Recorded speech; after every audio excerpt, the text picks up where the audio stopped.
ಯೋಹಾನ 19.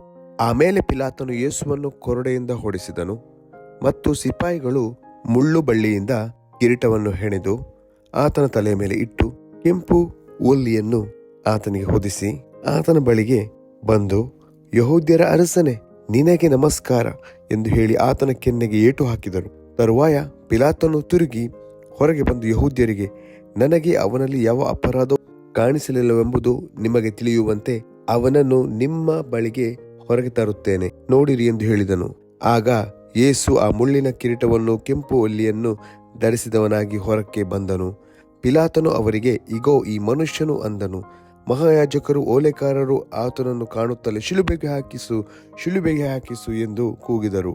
ಪಿಲಾತನು ಅವರಿಗೆ, ಬೇಕಾದರೆ ನೀವೇ ಅವನನ್ನು ತಕ್ಕೊಂಡು ಹೋಗಿ ಶಿಲುಬೆಗೆ ಹಾಕಿಸಿರಿ, ನನಗೆ ಅವನಲ್ಲಿ ಅಪರಾಧ ಕಾಣಿಸಲಿಲ್ಲವೆಂದು ಹೇಳಿದನು. ಯಹೂದ್ಯರು ಅವನಿಗೆ, ನಮಗೆ ಒಂದು ನೇಮ ಉಂಟು, ಆ ನೇಮದ ಪ್ರಕಾರ ಇವನು ಸಾಯತಕ್ಕವನು, ಯಾಕಂದರೆ ಅವನು ನನ್ನನ್ನು ದೇವರ ಮಗನಾಗಿ ಮಾಡಿಕೊಂಡಿದ್ದಾನೆ ಎಂದು ಉತ್ತರ ಕೊಟ್ಟರು. ಪಿಲಾತನು ಈ ಮಾತನ್ನು ಕೇಳಿ ಮತ್ತಷ್ಟು ಹೆದರಿಕೊಂಡು ತಿರುಗಿ ಅರಮನೆಯೊಳಕ್ಕೆ ಹೋಗಿ, ನೀನು ಎಲ್ಲಿಂದ ಬಂದವನು ಎಂದು ಯೇಸುವನ್ನು ಕೇಳಿದನು. ಆದರೆ ಯೇಸು ಅವನಿಗೆ ಉತ್ತರ ಕೊಡಲಿಲ್ಲ. ಪಿಲಾತನು, ನನ್ನ ಸಂಗಡಲೂ ನೀನು ಮಾತಾಡುವುದಿಲ್ಲವೋ? ನಿನ್ನನ್ನು ಬಿಡಿಸುವ ಅಧಿಕಾರವು, ನಿನ್ನನ್ನು ಶಿಲುಬೆಗೆ ಹಾಕಿಸುವ ಅಧಿಕಾರವು ನನಗೆ ಉಂಟೆಂಬುದು ನಿನಗೆ ಗೊತ್ತಿಲ್ಲವೋ ಎಂದು ಆತನನ್ನು ಕೇಳಿದನು. ಅದಕ್ಕೆ ಯೇಸು, ಮೇಲನಿಂದ ನಿನಗೆ ಕೊಡಲ್ಪಡದಿದ್ದರೆ ನನ್ನ ಮೇಲೆ ನಿನಗೆ ಯಾವ ಅಧಿಕಾರವೂ ಇರುತ್ತಿರಲಿಲ್ಲ. ಆದ ಕಾರಣ ನನ್ನನ್ನು ನಿನಗೆ ಒಪ್ಪಿಸಿದವನಿಗೆ ಹೆಚ್ಚಿನ ಪಾಪ ಉಂಟು ಅಂದನು. ಈ ಮಾತಿನ ದೆಸೆಯಿಂದ ಪಿಲಾತನು ಆತನನ್ನು ಬಿಡಿಸುವುದಕ್ಕೆ ಪೇಚಾಡಿದನು. ಆದರೆ ಯಹೂದ್ಯರು, ನೀನು ಇವನನ್ನು ಬಿಡಿಸಿದರೆ ನೀನು ಕೈಸರನಿಗೆ ಮಿತ್ರನಲ್ಲ, ತನ್ನನ್ನು ಅರಸನಾಗಿ ಮಾಡಿಕೊಳ್ಳುವವನು ಕೈಸರನಿಗೆ ವಿರೋಧಿ ಎಂದು ಕೂಗಿ ಹೇಳಿದರು. ಈ ಮಾತುಗಳನ್ನು ಪಿಲಾತನು ಕೇಳಿ ಯೇಸುವನ್ನು ಹೊರಗೆ ಕರೆತರಿಸಿ ಇಬ್ರಿಯ ಮಾತಿನಲ್ಲಿ ಗಬ್ಬತ್ತಾ ಎನಿಸಿಕೊಳ್ಳುವ ಕಲ್ಲು ಹಾಸಿದ ಕಟ್ಟೆ ಎಂಬ ಹೆಸರುಳ್ಳ ಸ್ಥಳಕ್ಕೆ ಹೋಗಿ ನ್ಯಾಯಪೀಠದ ಮೇಲೆ ಕೂತುಕೊಂಡನು. ಪಸ್ಕ ಹಬ್ಬದ ಸೌರಣೆಯ ದಿವಸದಲ್ಲಿ ಬೆಳಿಗ್ಗೆ ಹೆಚ್ಚು ಕಡಿಮೆ 6 ಗಂಟೆಯಾಗಿತ್ತು. ಅವನು ಯಹೂದ್ಯರಿಗೆ, ಇಗೋ ನಿಮ್ಮ ಅರಸನು ಎಂದು ಹೇಳಿದನು. ಅದಕ್ಕೆ ಅವರು, ಅವನನ್ನು ಕೊಲ್ಲಿಸು, ಕೊಲ್ಲಿಸು, ಶಿಲುಬೆಗೆ ಹಾಕಿಸು ಎಂದು ಕೂಗಿದರು. ಪಿಲಾತನು, ನಿಮ್ಮ ಅರಸನನ್ನು ಶಿಲುಬೆಗೆ ಹಾಕಿಸಲು ಅಂದದ್ದಕ್ಕೆ ಮಹಾಯಾಜಕರು, ಕೈಸರನೇ ಹೊರತು ನಮಗೆ ಬೇರೆ ಅರಸನಿಲ್ಲ ಎಂದು ಉತ್ತರ ಕೊಟ್ಟರು. ಆಗ ಅವನು ಆತನನ್ನು ಶಿಲುಬೆಗೆ ಹಾಕಿಸುವುದಕ್ಕೆ ಅವರ ವಶಕ್ಕೆ ಕೊಟ್ಟನು. ಯೇಸುವನ್ನು ಶಿಲುಬೆಗೆ ಹಾಕಿದ್ದು ಹೂಣಿಟ್ಟದ್ದು. ಅವರು ಯೇಸುವನ್ನು ತೆಗೆದುಕೊಂಡು ಹೋದರು. ಆತನು ತನ್ನ ಶಿಲುಬೆಯನ್ನು ತಾನೇ ಹೊತ್ತುಕೊಂಡು ಕಪಾಲ ಸ್ಥಳವೆಂಬ ಸ್ಥಾನಕ್ಕೆ ಹೋದನು. ಇದಕ್ಕೆ ಇಬ್ರಿಯ ಮಾತಿನಲ್ಲಿ ಗೋಲ್ಗೊತ್ತಾ ಎಂದು ಹೆಸರು. ಅಲ್ಲಿ ಆತನ ಸಂಗಡ ಇನ್ನಿಬ್ಬರನ್ನು ಶಿಲುಬೆಗೆ ಹಾಕಿದರು. ಅವರಲ್ಲಿ ಆ ಕಡೆ ಒಬ್ಬನನ್ನು, ಈ ಕಡೆ ಒಬ್ಬನನ್ನು, ನಡುವೆ ಯೇಸುವನ್ನು ಇಟ್ಟರು. ಇದಲ್ಲದೆ ಪಿಲಾತನು ಒಂದು ವಿಳಾಸವನ್ನು ಬರೆದು ಆತನ ಶಿಲುಬೆಯ ಮೇಲ್ಕಡೆ ಹಚ್ಚಿದನು. ಅದೇನೆಂದರೆ, ನಜರೇತಿನ ಯೇಸು, ಯಹೂದ್ಯರ ಅರಸನು ಎಂಬುದೇ. ಅವರು ಯೇಸುವನ್ನು ಶಿಲುಬೆಗೆ ಹಾಕಿಸಿದ ಸ್ಥಳವು ಪಟ್ಟಣಕ್ಕೆ ಹತ್ತಿರವಾಗಿದ್ದರಿಂದ ಯಹೂದ್ಯರಲ್ಲಿ ಬಹಳ ಮಂದಿ ಆ ವಿಳಾಸವನ್ನು ಓದಿದರು. ಅದು ಇಬ್ರಿಯ, ಲಾತಿನ್, ಗ್ರೀಕ್ ಭಾಷೆಗಳಲ್ಲಿ ಬರೆದಿತ್ತು. ಹೀಗಿರಲಾಗಿ ಯಹೂದ್ಯರ ಮಹಾಯಾಜಕರು ಪಿಲಾತನಿಗೆ, ಯಹೂದ್ಯರ ಅರಸನು ಎಂದು ಬರೆದದೆ ನಾನು ಯಹೂದ್ಯರ ಅರಸನೆಂದು ಹೇಳಿದವನು ಎಂಬುದಾಗಿ ಬರೆಯಬೇಕಂತ ಹೇಳಿದರು. ಅದಕ್ಕೆ ಪಿಲಾತನು, ನಾನು ಬರೆದದ್ದು ಬರೆದಾಯಿತು ಅಂದನು. ಸಿಪಾಯಿಗಳು ಯೇಸುವನ್ನು ಶಿಲುಬೆಗೆ ಹಾಕಿದ ಮೇಲೆ ಅವರು ಆತನ ಮೇಲು ಹೊದಿಕೆಗಳನ್ನು ತಕ್ಕೊಂಡು 4 ಪಾಲು ಮಾಡಿ ಒಬ್ಬೊಬ್ಬ ಸಿಪಾಯಿಗೆ ಒಂದೊಂದು ಪಾಲಿನ ಪ್ರಕಾರ ಹಂಚಿಕೊಂಡರು. ಆತನ ಒಳಂಗಿಯನ್ನು ಸಹ ತಕ್ಕೊಂಡರು. ಆದರೆ ಆ ಅಂಗಿಗೆ ಹೊಲಿಗೆ ಇರಲಿಲ್ಲ, ಅದು ಮೇಲಿನಿಂದ ಅಖಂಡವಾಗಿ ಹೆಣೆದದ್ದಾಗಿತ್ತು.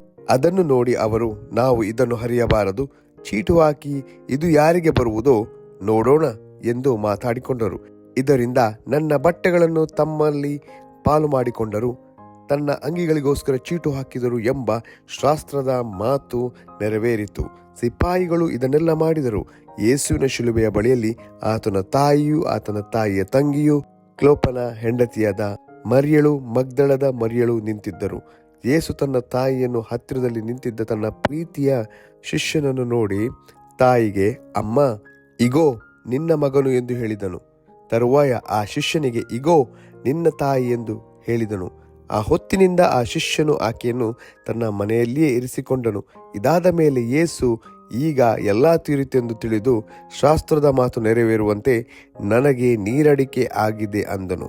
ಅಲ್ಲಿ ಹುಳಿರಸ ತುಂಬಿದ ಗಡಿಗೆ ಇರಲಾಗಿ ಅವರು ಸ್ಪಂಜನ್ನು ಹುಳಿರಸದಿಂದ ತುಂಬಿಸಿ ಹಿಸ್ಸೋಪ್ ಗಿಡದ ಕೋಲಿಗೆ ಸಿಕ್ಕಿಸಿ ಆತನ ಬಾಯಿಗೆ ಮುಟ್ಟಿಸಿದರು. ಯೇಸು ಆ ಹುಳಿರಸವನ್ನು ತಕ್ಕೊಂಡ ಮೇಲೆ ತೀರಿತು ಎಂದು ಹೇಳಿ ತಲೆಬಾಗಿಸಿ ಆತ್ಮವನ್ನು ಒಪ್ಪಿಸಿಕೊಟ್ಟನು. ಆ ಹೊತ್ತು ಸೌರಣೆಯ ದಿವಸವಾದ್ದರಿಂದ ಯಹೂದ್ಯರು ಸಬ್ಬತ್ ದಿನದಲ್ಲಿ ಶವಗಳು ಶಿಲುಬೆಯ ಮೇಲೆ ಇರಬಾರದೆಂದು ಪಿಲಾತನನ್ನು ಅವರ ಕಾಲುಗಳನ್ನು ಮುರಿಸಿ ಅವರನ್ನು ತೆಗೆಸಿ ಹಾಕಬೇಕೆಂಬುದಾಗಿ ಕೇಳಿಕೊಂಡರು. ಯಾಕಂದರೆ ಆ ಸಬ್ಬತ್ ದಿನವು ಬಹು ವಿಶೇಷವಾದದ್ದು. ಆದುದರಿಂದ ಸಿಪಾಯಿಗಳು ಬಂದು ಮೊದಲನೆಯವನ ಕಾಲುಗಳನ್ನು ಅವನ ಜೊತೆಯಲ್ಲಿ ಶಿಲುಬೆಗೆ ಹಾಕಿಸಿಕೊಂಡಿದ್ದ ಮತ್ತೊಬ್ಬನ ಕಾಲುಗಳನ್ನು ಮುರಿದರು. ಆದರೆ ಯೇಸುವಿನ ಬಳಿಗೆ ಬಂದಾಗ ಅವನು ಆಗಲೇ ಸತ್ತಿರುವುದನ್ನು ಅವರು ಕಂಡು ಆತನ ಕಾಲುಗಳನ್ನು ಮುರಿಯಲಿಲ್ಲ. ಆದರೂ ಸಿಪಾಯಿಗಳಲ್ಲಿ ಒಬ್ಬನು ಈಟಿಯಿಂದ ಆತನ ಪಕ್ಕೆಯನ್ನು ತಿವಿದನು. ತಿವಿದ ಕೂಡಲೇ ರಕ್ತವು ನೀರು ಹೊರಟಿತು. ಅದನ್ನು ಕಂಡವನೇ ಸಾಕ್ಷಿ ಹೇಳಿದ್ದಾನೆ. ಅವನ ಸಾಕ್ಷಿ ಸತ್ಯವೇ. ತಾನು ಹೇಳುವುದು ಸತ್ಯವೆಂದು ಅವನು ಬಲ್ಲನು. ನೀವು ಸಹ ನಂಬಬೇಕೆಂದು ಇದನ್ನು ಹೇಳಿದ್ದಾನೆ. ಯಾಕಂದರೆ ಆತನ ಒಂದು ಎಲುಬನ್ನಾದರೂ ಮುರಿಯಕೂಡದು ಎಂದು ಶಾಸ್ತ್ರದಲ್ಲಿ ಬರೆದ ಮಾತು ನೆರವೇರುವಂತೆ ಇದಾಯಿತು. ಮತ್ತು ಅವರು ತಾವು ಇರಿದವನನ್ನು ದಿಟ್ಟಿಸಿ ನೋಡುವರು ಎಂದು ಶಾಸ್ತ್ರದಲ್ಲಿ ಮತ್ತೊಂದು ಮಾತು ಹೇಳಿಯದೆ. ಇದಾದ ಮೇಲೆ ಯಹೂದ್ಯರ ಭಯದಿಂದ ಗುಪ್ತವಾಗಿ ಯೇಸುವಿನ ಶಿಷ್ಯನಾಗಿದ್ದ ಅರಿಮಥಾಯದ ಯೋಸೇಫನು ಯೇಸುವಿನ ದೇಹವನ್ನು ತೆಗೆದುಕೊಂಡು ಹೋಗುವುದಕ್ಕೆ ಅಪ್ಪಣೆಯಾಗಬೇಕೆಂದು ಪಿಲಾತನನ್ನು ಬೇಡಿಕೊಂಡನು. ಪಿಲಾತನು ಅಪ್ಪಣೆ ಕೊಡಲಾಗಿ ಅವನು ಬಂದು ಆತನ ದೇಹವನ್ನು ತೆಗೆದುಕೊಂಡು ಹೋದನು. ಇದಲ್ಲದೆ ಮೊದಲು ಒಂದು ಸಾರಿ ರಾತ್ರಿ ವೇಳೆಯಲ್ಲಿ ಯೇಸುವಿನ ಬಳಿಗೆ ಬಂದಿದ್ದ ನಿಕೋದೇಮನು ಸಹ ರಕ್ತಬೋಳ ಅಗರುಗಳನ್ನು ಕಲಸಿದ ಚೂರ್ಣವನ್ನು 100 ಸೇರಿನಷ್ಟು ತಕ್ಕೊಂಡು ಅಲ್ಲಿಗೆ ಬಂದನು. ಅವರು ಯೇಸುವಿನ ದೇಹವನ್ನು ತಕ್ಕೊಂಡು ಯಹೂದ್ಯರಲ್ಲಿ ಹೂಣಿಡುವ ಪದ್ಧತಿಯ ಪ್ರಕಾರ ಅದನ್ನು ಆ ಸುಗಂಧ ದ್ರವ್ಯಗಳ ಸಹಿತವಾಗಿ ನಾರು ಬಟ್ಟೆಯಲ್ಲಿ ಸುತ್ತಿದರು. ಆತನು ಶಿಲುಬೆಗೆ ಹಾಕಿದ ಸ್ಥಳದಲ್ಲಿ ಒಂದು ತೋಟವಿತ್ತು. ಆ ತೋಟದಲ್ಲಿ ಒಂದು ಹೊಸ ಸಮಾಧಿ ಇತ್ತು.